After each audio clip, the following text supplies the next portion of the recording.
Welcome back.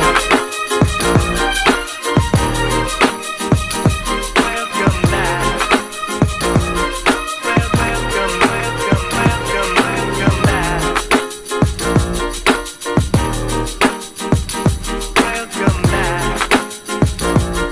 Welcome, welcome, welcome, welcome back. We're coming on the air with breaking news. Well, Azriel Clary, she was one of Azriel Clary. Azriel Clary. She's redefining the word survivor.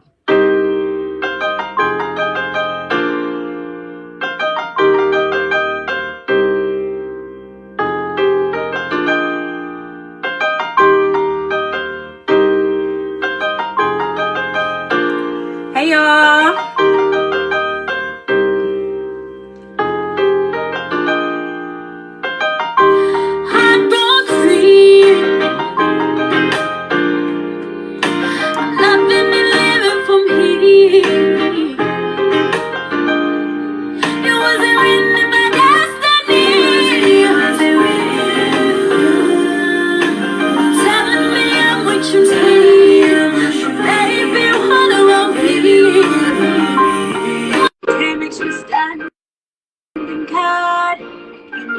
Welcome to Tea with Honey. It's your girl HoneyDaVinci, and I'm back with another video. So I have a special guest here. You guys have seen him on my show before. You can go ahead and introduce yourself in your podcast. How's it going, everybody? My name is KG from the I'm Just Saying podcast, 8squadrebelradio.com. You can find us on all social media, 8 Squad Rebel Radio. Yes, exactly. So the RKelly trial, I actually wrote this down because I really wanted to talk about this, and I want it to be a good video because I did a little video basically talking about the relationship that he had with Aaliyah and how he met Aaliyah when she was 12 years old, groomed her, and married her when she was 15. And like all of the shit that he did with Aaliyah was just really crazy. And it's so much to unpack with this trial. I've been listening to the audio since day one, so I know everything. And it's so much that it's like it would never fit in one video. It would never fit in one video. There's no way. But basically what I wrote down about the RKelly trial, what you say? It's crazy. And then like the situation itself is crazy on its own, but it's the reaction from people on the timeline, which is absurd. It's just disgusting. It's too much. Nobody is like, there's not enough people being happy enough to get this predator off the streets. It's right now, it's everybody's like, oh, I don't care. I'm still going to play R. Kelly music and he will not be silenced and yada, yada, yada.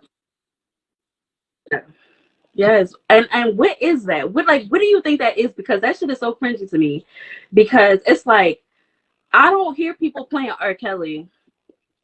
I don't hear it. Like, but when R. Kelly isn't being talked about the sexual predator and all that stuff, I don't hear people, you know. One second. Hold on, my dog's barking. Hold on, one second. I'll be right back. Okay, no problem. I'm gonna keep talking to the people though.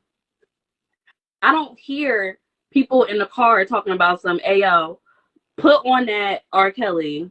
But anytime you mention the rapes and the molestation and the underage girls, then it's all of a sudden it's, oh, I'm still gonna listen to R. Kelly. You don't even listen to R. Kelly. Like, keep it real. You don't listen to R. Kelly. And if you do listen to R. Kelly, you probably listen to him once every few years. But every time somebody mentions his sexual allegations, now all of a sudden you want to listen to R. Kelly. Yeah, honestly, like the music will be played once in a while, like maybe at like a wedding or a barbecue or something like that. Yeah. But now it's like, oh, I'm just going to go ahead and continuously stream his music and shit. It makes no sense y'all don't listen to R. Kelly. Y'all do not listen to no damn R. Kelly. Because if y'all did, he wouldn't be $2 million in debt. Negative $2 million in debt. That's crazy. Yeah. So it's like, and I think that's very disgusting. But being that I did listen to all the transcripts and I was following this case from the beginning, yo, the prosecution did a motherfucking job, man. Yeah. Oh my gosh, was you watching? Like, are you up to date? Or do I need the up to date? Like I've been sporadically like paying attention to everything that's going on. Like I'm not you know, keeping a close eye on it because I don't have that much faith in the judicial system to do the right thing. Yeah. So it was like, you know what? When it comes down to the verdict and when it comes down to the sentencing, those will be the times that I'll pay attention to it, because doing a play-by-play is not going to do nothing. Because, like, even on my show past Saturday, I was saying that I do think he's going to serve some jail time, but I don't think he's going to get the time that he deserves, which is numerous life sentences, in my opinion. But nobody like. But this is the first one. Yeah. It's just the first one, and we got a W. So it's looking good. Yeah. But I'm gonna break it down for those of you who have not been listening to the transcript, who haven't had access to it, because they're not cheap. I haven't bought them. I just, found the bloggers who have purchased them, and I let them tell me every day, and they'll post it up so you could read with them or whatever. Y'all can go look up The Plainest Jane on YouTube. She does it, and Atmos Love, ATMOS Love, he does the whole transcripts, like the whole thing. He'll post them up and read them as he goes down. But basically the way the prosecution worked was they took their time with the evidence. They didn't just put the evidence out first day, like, boom, this is what he did. No, they were so calculated and so motherfucking, woo! Yeah. They killed. They were meticulous with it. Basically what they did was they allowed the victims to come speak. They allowed them to tell their stories. They did put a little bit of evidence here, a little bit of evidence there to keep their stories compact. The witnesses knew not to drift off and just ramble. They knew to just yes or no. Yes or no. This, if they was lying, they just say, yes, I lied. Yeah. Yes, this is what happened. But you know what the defense fucked up? RKelly did not plead guilty to anything. He did not own up to anything. And so they tried to paint this picture like RKelly was like a great guy to these girls. Yeah. I mean, that's their job to paint them like that. Yeah. Yeah, but they did it so stupidly because it was 400 pieces of evidence that the prosecution had and 50 witnesses. And all RKelly had was 5 witnesses, and one of them was up on the stand talking about something. Y'all want to listen to my mistake? No, I want to listen to your fucking mistake, boy. Yo, something is wrong with him. Like that's the thing. Like as a narcissist, he doesn't see anything wrong with the things that he did. He doesn't really think that he did anything wrong. And so, like, of course he's not going to plead guilty. Like, he knows, like, he'll get in trouble for something, but he doesn't think he's doing anything wrong. And just like how the people, because you have a circle of enablers around you, boosting you up, allowing you to do so. You know what I mean? So that's on him. Right. Absolutely. And so basically it was very meticulous and very well thought out. Like, they are geniuses. The prosecution, like, hands down, are genius. And the defense sucked. Day one on trial, RKelly's defense attorney said, and my client, if you don't see this, you need to find my client guilty. I mean, not guilty. That was day one on trial. Like, when I tell you this was the more better than Love and Hip Hop, like, it's a terrible situation. It's a terrible situation. You know what I mean? But as far as like the shenanigans, better than Love and Hip Hop. We got the RKelly supporters outside of the courtroom with children's chalk drawing "Free RKelly." Like, how creepy is that shit? That's apropos for the situation at hand. Like, it makes sense. Yeah. It makes sense because they see nothing wrong. They see nothing wrong with it. They couldn't find no spray paint. They couldn't find spray paint. They had to use the children's.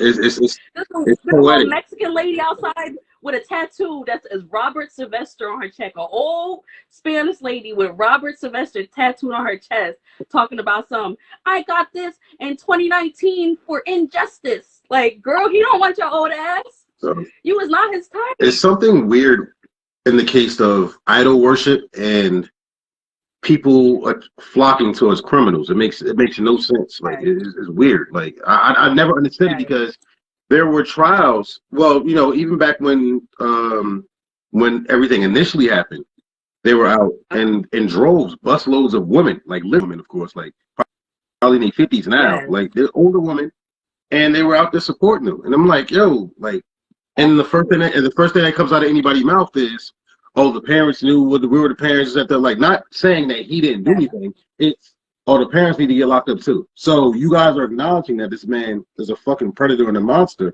and you don't want to see him. It could be a domino effect. You start at the head of the fucking table, You take anything down. Exactly. And that's another thing the prosecution did. The prosecution, they put all the witnesses, they brought out all the witnesses, they brought out all the girls, and then they brought out the professionals, the psychologists, the doctors, to tell you this is what can happen to people with, you know, this type of stuff going on with, like, you know, Stockholm syndrome, all of these things. But as far as the other people who need to go to jail, this is not just for R. Kelly. This is proving that R. Kelly has an enterprise. People have already gone to jail. If you don't know, Azriel Clary, she's the girl who I was playing on the first song when I just came on live. That's Azriel Clary. She was the girl who was on Gayle King, the dark-skinned girl who was going off. Yeah. The only one that really talked. Yeah. And she ended up, you know, flipping the script and working with the feds once she had a situation with Joycelyn where they actually got into a fist fight on live. And then after that, she was done with R. Kelly. She, you know, went with her family, and then basically she just told them. That's where R. Kelly really fucked up. R. Kelly fucked up when he sent Joycelyn to fight Azriel Clary, because Azriel Clary was his bottom bitch, like his number one girl. And basically, once that happened, she told the feds where his storage is, because R. Kelly was obsessed with recording his shit. He was obsessed with recording himself doing shit with girls. So once he crossed his bottom bitch, she was like, oh, he got the tapes right in the storage. And then that's when, what is it called? It's not State Farm. I don't want to say State Farm, but Pepperidge Farm. Pepperidge Farm remembers? No, it's with the government, basically. I can't think of the name of it, but basically they went and they raided all of his houses. They raided his storages, and they found like 100 tapes or like that was in the documentary that came that time ago when they had found all the tapes and stuff before. They say he had like duffel bags full of them. Yes, he was upset. And even Demetrius Smith, who is his road manager, the one who actually confessed to helping Aaliyah get the documentation to marry R. Kelly, he said that R. Kelly came to him like, yo, man, I got an issue. I can't stop recording myself. You know what I'm saying? And so we have all of this shit going on, but the defense is saying literally out of their own mouths, R. Kelly treated his girls like gold. He gave them money. He flew them here. He took them on concerts. He did. Oh no! When he locked them in the cars, it wasn't because he wanted to control them. He was trying to protect them. Like dumbass shit like that. Oh, he made them poop in a cup because he didn't want them to go outside and something bad happened to them. Like what? Like they was that bad. Like that's how bad. I felt like they were trying to get a mistrial at some point. They could have got a mistrial off the insanity plea for the defense attorney, because the shit that he's saying is fucking absurd. Yeah. And but the judge so ill. They was trying to. You can't tell me they wasn't trying to get a mistrial. The judge told them straight up, the defense lawyers, I'm disappointed in you, but I know you know what you're doing because you want the best lawyers out there. So you can't get a fucking mistrial, nigga, because you know what you're doing, because you're one of the best lawyers. So anything you're doing, that's on you. That's on you. You want to play, you want to lose, go ahead and lose. But I'm not giving you a mistrial because I know you know what you're doing. You're one of the best lawyers out here. So, but then after they painted this narrative that he never beat these girls, he never did anything to these girls. Oh, they're all just disgruntled groupies, right? Then towards end of the damn trial, that's when the prosecutor hit them with the audio. Boom. He look at then the videos of him beating the girls, fucking the girls, having the girls say, oh, say you 15 on camera, like all this shit. But you was just saying the whole defense the whole time that he didn't treat them like that. So now the whole image that they painted for him gets destroyed, because this whole time you not owning up to shit. You're not owning up to shit. They tried to make it seem like, oh, it was just kinky. He's just into a little bit of kink. These is little girls. And the thing is, like, no matter how much evidence that was pushed forward, irrefutable evidence, people are still defending him. People still think that he did nothing wrong. People still, first words out their mouth is, oh, free R. Kelly, the parents need to get locked up because the parents sold them this, that, and third, blah, blah, blah. And it's not denying that, yeah, they were fucked up as well, but you have to get the figurehead, you have to get him out the fucking way first. You know what I'm saying? Like, he's obviously causing harm and danger to these young women. You know what I'm saying? And it's like, nobody cares about that. You know, you protect black women was just like a hashtag to a lot of these motherfuckers. Even though some of them have it in their bio, but still is defending R. Kelly. Like, it makes no sense at all. Right. Tells them, oh, everybody been new. Hey, hear me out. Like, on my time, I wish I'd have took a screen capture of it. Somebody today was like, oh, that's fucked up. Y'all wait till they old to lock them up. Bill Cosby and R. Kelly. And if R. Kelly killed himself in jail, I don't hear no RIPs because y'all switched up on him. I swear to God. Like, yo, I can type in R. Kelly in my search bar and go to posts that I've seen. And I can show you, like, women with daughters defending this man. Yes. I've been seeing on my timeline. That should be, I really learned to not say everything I think. Because it's been multiple times where I done seen females posting stuff on Facebook and I just wanted to comment like, yo, you a dumbass. You know, like just, but I learned to really like not argue with people because at this point, it's no need. He's going to jail. Y'all mad. Y'all mad. Yeah, y'all can keep listening to him. Y'all gonna be listening to him while he in jail. Because at this point, it's just trifling. It's so trifling, so foul.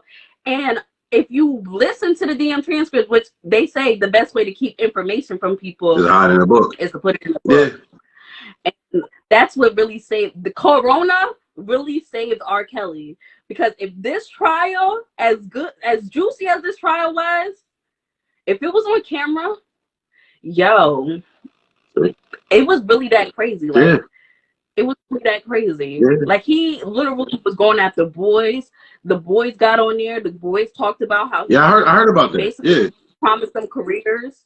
Oh, he's messing it. With them, so I read something where he said he had like the girls dressed up like little boys and shit while he was doing something to them. Yes. I knew R. Kelly was guilty before. Like, all right, so right around when Surviving R. Kelly came out, I actually went on YouTube and listened to 3 audiobooks by 2 of his victims and his road manager, Demetrius. So I listened to Jerhonda Pace's and I listened to Kitty. Kitty's the grown-up woman that was messing with him, and Jerhonda Pace is the one who got on the stand as well. And then Demetrius, I listened to some of Demetrius's book as well. Yeah. So I already knew when I listened to the first 2 books, I'm like, yo, these girls are saying the exact same thing, but different. Yeah. And then when you listen to all the girls' stories, it all lines up. And then when you listen to the security guard story, it lines up with the girls. When you listen to the accountants, the managers, it all lines up. That's true. And what people are failing to realize is that, they have these audiobooks, they've done these interviews, they've done these, these tell-alls, and they're not realizing, people that could jump to R. Kelly's defense is not realizing, these people are shooting themselves in the foot. Like, they're putting it out there that they were compliant and everything, so it's going to come around to them. But first, we got to get the big dog out the way.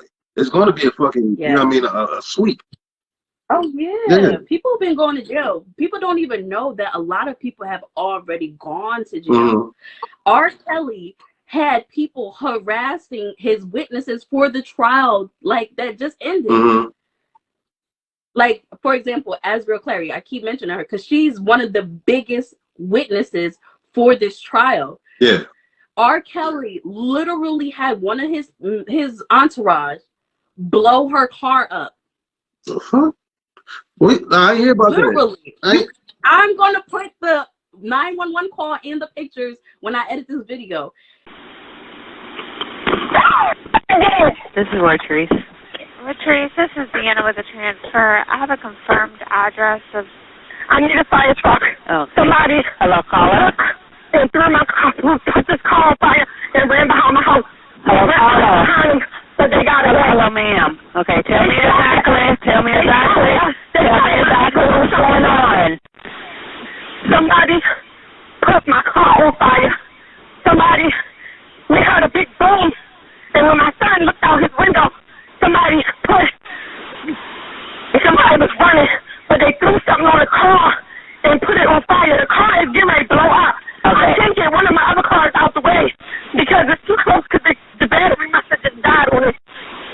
my husband and son ran after the boy, and he shot at them with a gun. So they ran back to the house. I need a police, and I need a fire truck now. This car is getting ready to blow up. It's on fire. Okay, ma'am, step away from the car. Help is coming as fast as they can.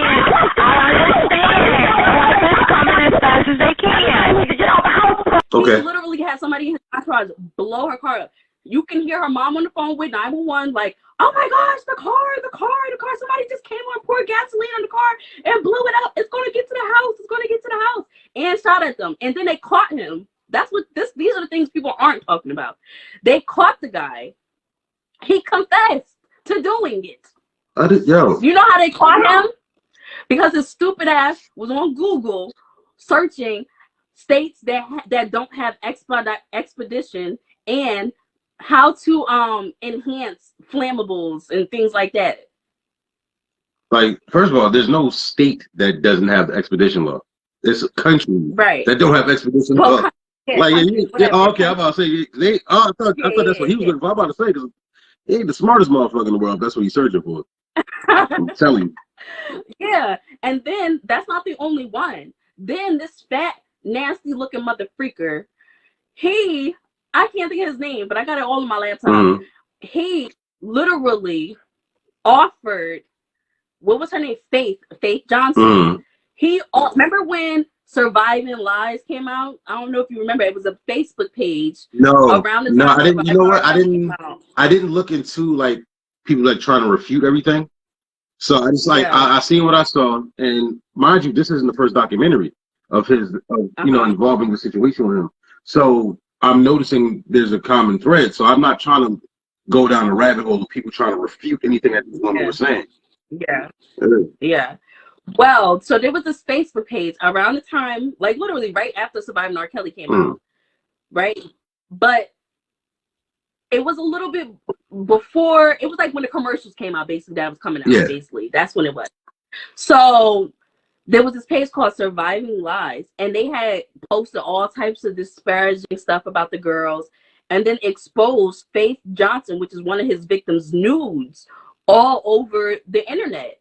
Well, this guy who did that got caught, and he basically offered her like $250,000 to stop cooperating with the government. Then he threatened to kill her. Then he called the executive producers for Surviving RKelly and ABC or whatever, and told them, like, listen, I got her nudes. We're about to put them shits up. And then said to them, once they ignored that shit, they called back up like, oh, somebody has a gun and they're going to shoot. And so they, like, you know how there's always like a previewing for like celebrities and stuff like that before like movies and stuff like that? They had something like that for Surviving RKelly. Like a red carpet. Shut down because of a gun threat. Yeah, for a gun threat. And it was this dude who was already meddling doing it. I don't understand is taking a plea deal. I don't understand it. Like the lengths that people are going to, it's like, it's mind-boggling. It really doesn't make any sense. Like, you guys are jeopardizing your freedom to attempt to get this man free for something that you guys know that he did. Like terroristic threats, arson, fucking evading police. Like all of these are serious ass fucking charges. And now you sitting in the fucking jail cell next to him and shit. You want to be fucking Captain fucking Steve Robert and shit. Absolutely. And then, and this is an unsolved mystery, right? We still trying to figure out who it was, but we know who it was. We know who it was. We know it's RKelly. We know boy back, but the person just didn't get caught. He got a handler. That's all. Yeah, there was an older white woman who was his crisis manager for many years. The woman's like 72 years old. God rest her soul. Right? She worked with RKelly for like 10 years and then stopped working with him in 2018, right before, the documentary and everything came out, right? Next thing you know, everybody who came to court was subpoenaed. Besides the victims, most of the people who spoke that was in his team, they were subpoenaed by the feds. They had no choice but to speak. Yeah. And a lot of them are going to go to jail, so they doing like plea deals and all types of deals to speak. Yeah, I bet. You know what I mean?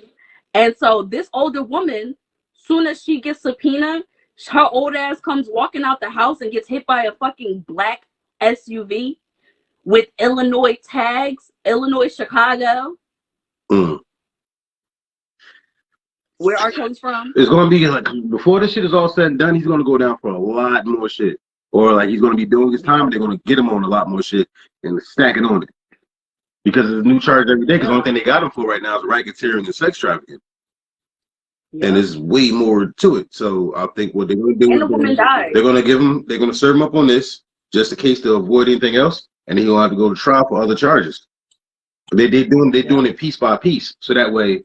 Because if you throw everything at him and say he happens to get off, everything goes out the window. So that's what they're trying to avoid. And the way they went about it, it was so pristine and well. They are professional. Like when you compare the prosecution compared to the defense, is no comparison. Mm-hmm. But it all boils down to nobody wanted to represent R. Kelly. R. Kelly had one female attorney and another guy attorney. Yeah, the guy that quit. And the female tried to quit the day of the trial.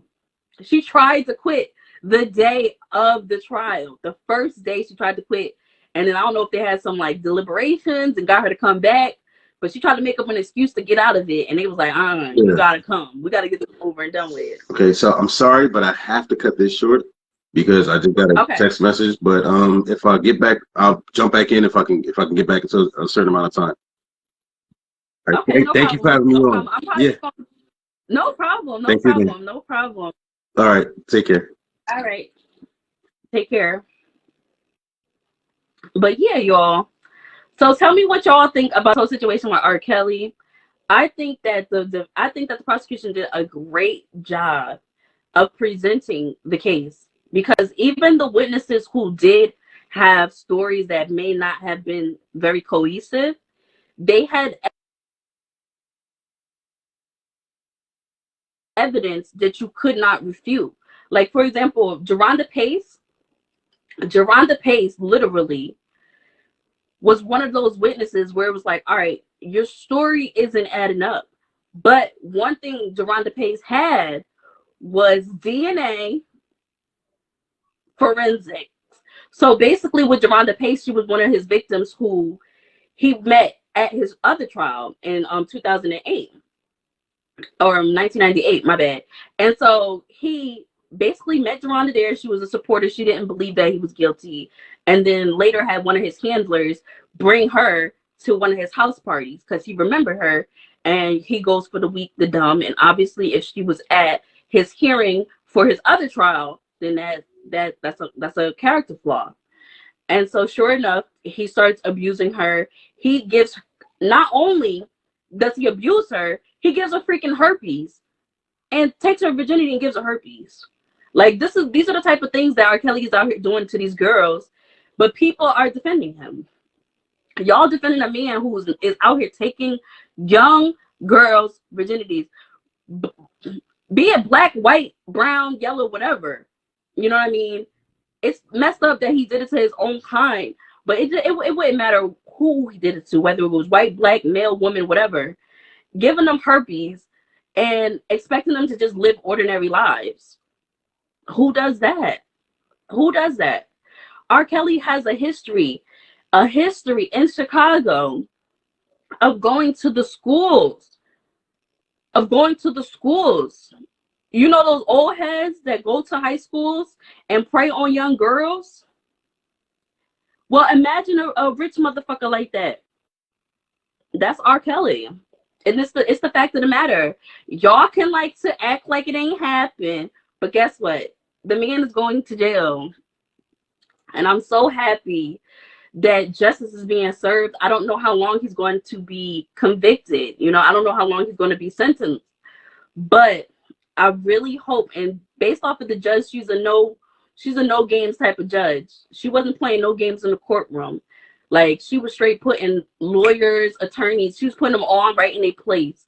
So I'm thinking that maybe she will, based off of the testimony, based off of the evidence, based off of the videos, the fact that R. Kelly didn't even have the dignity to get on the stand and defend himself. I'm really thinking that the judge is probably going to give him a serious sentence, because even though we weren't allowed to watch the videos, the people in the courtroom who are documenting what's going on, they said that it was some gruesome stuff going on. And if we can just go based off of what the victim said, like Azriel Clary, saying that as punishment, he forced her to eat feces as punishment to prove that he can trust her. He did all of these things as antics of blackmail, right? He disconnected them from their families. Like, that's some typical ass shit, but it's on another level. It's on another level. If a man flies a young girl, like, I don't know how people think. All I know is how I think, right? And I could think about me if I was 15 years old, how gullible I was. I was getting tricked by dudes my age. I can only imagine a rich, successful superstar. Like, you really just have to sometimes think about what the other person might be experiencing to rationalize why they stayed, why they went through what they went through. He didn't go for the girls that was smart. Freaking Torre, which is the guy who did the interview and asked them, "Do you like underage girls?" Torre said that it was known in the industry that R. Kelly liked underage girls. It was a situation where MTV was trying to find R. Kelly a girl to take out.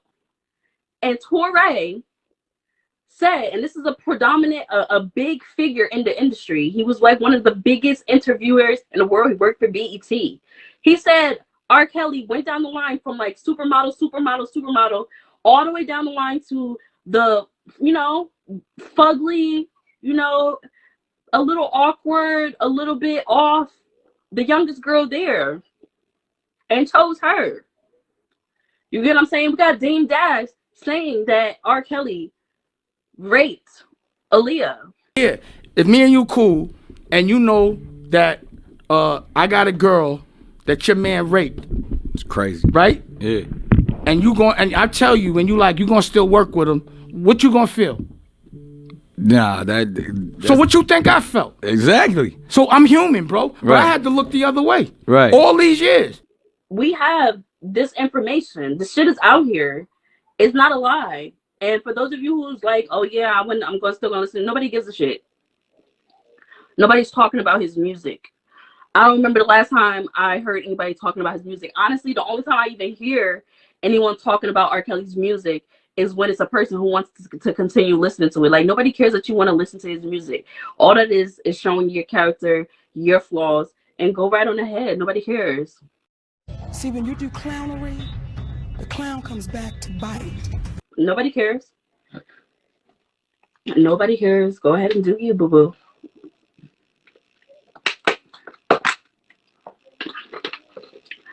But in the past, I think that it is definitely justice for Black women all across the world. This is a big moment for us. The same thing with the situation where Gabby went missing and everybody was in an uproar, but this other young Black woman went missing and nobody cared. And all these thousands and millions of Black people who've been going missing over the years, nobody even budged. But the moment a non-Black woman goes missing, everyone's in a frenzy, right? It's the same thing with sexual assault towards Black women. Black women get assaulted and it's nothing. Keke Palmer comes out and says, Trey Songz did this to me, and it's nothing, right? But then when these non-Black women speak out, it's an uproar. It's me too. It's me too. Me too. So I think that this is definitely a moment for our people. And I'm so happy.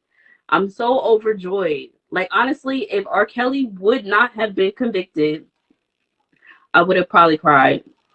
I probably would have cried. I ain't even gonna lie. Because it's very hurtful. it's very hurtful when you live in this world and you know what it is. It's very hurtful. And, you know, hold on, I'm about to play a song. This song is by Azriel Clary. She's one of his victims. And it's a pretty good song. I like the song. We're coming on the air with breaking news. Well, Azriel Clary, she was one of Azriel Clary. Azriel Clary. I gotta go see. She's redefining the word survivor. Love and Hip Hop about to come on. I gotta record. So I'll just head out with this.